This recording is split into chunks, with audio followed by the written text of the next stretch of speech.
ये शायद देश के इतिहास में पहला मौका है कि 3 खान एक साथ। सर मिलते थे हम लोग सर। और जितना आप इकट्ठा होते जा रहे हैं उतना मेरा डर बढ़ता जा रहा है। सर हम लोग बहुत मिलते थे पहले, गैलेक्सी में मिलते थे। आप दोनों को तब भी समझ सकता हूँ, ये थोड़े पढ़े लिखे भी हैं। नहीं सर, मैं बिल्कुल पढ़ा लिखा नहीं हूँ, ना मेरे पास ग्रेजुएशन डिग्री है ना कुछ। आमिर सीरियस हो इमोशनल गया कर रहा है तू।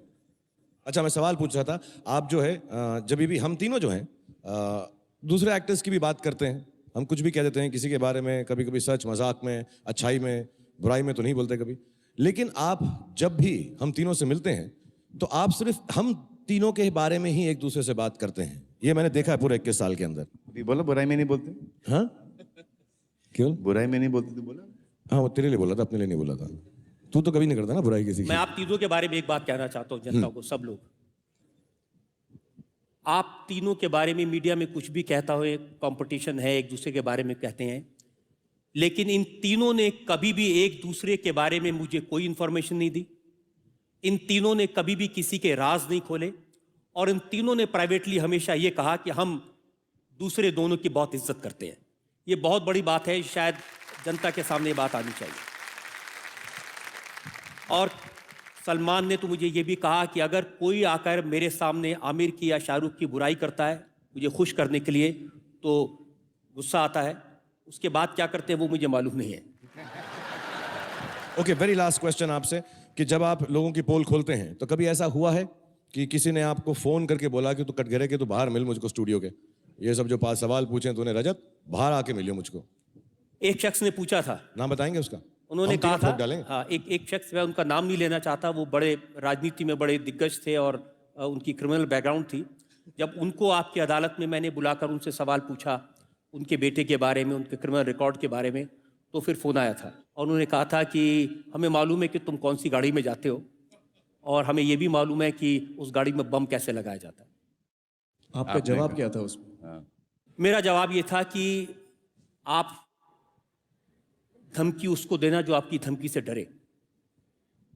और मैंने उसे कहा था कि आप मेरी गाड़ी में बम लगाने की धमकी दो या मुझे मारने की धमकी दो, मैं जो काम कर रहा हूँ ऐसे ही करता रहूँगा, ऐसे ही सवाल पूछता रहूँगा और मैं किसी धमकी में, किसी डर में नहीं आऊँगा।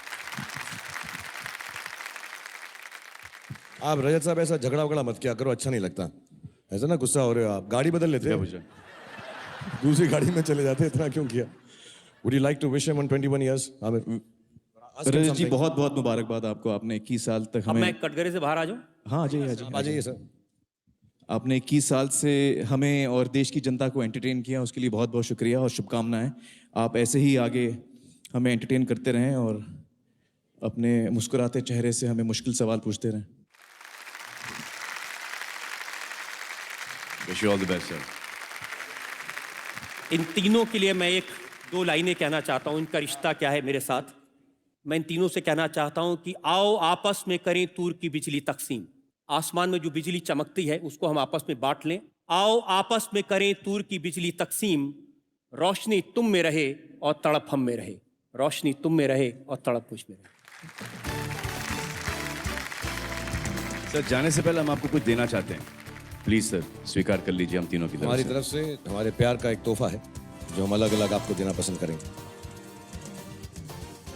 पहले मैं दे दूं? हाँ, फर्स्ट मैं दूं। सर मेरी तरफ से आपको ये लुंगी देना चाहूंगा मैं सर। आप ऐसे ही शो करते रहें, मैंने जैसे कहा 121 साल और करें और तो कभी लुंगी पहन के करने हैं। पहन के करें वो आपकी मर्जी है, शो कैसे करें वो मैं आपको नहीं सिखाऊंगा, लेकिन इस लुंगी का इस्तेमाल जरूर कीजिएगा शो के अंदर। ये मेरी तरफ से बहुत मेरी प्यारी गिफ्ट है आपको। रजत जी ये सलमान की तरफ से। नहीं, आमिर की तरफ से।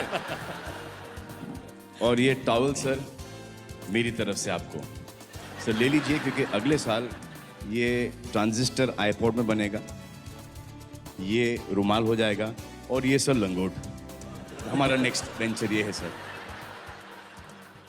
सलमान आपको होस्टिंग सिखाने वाले थे।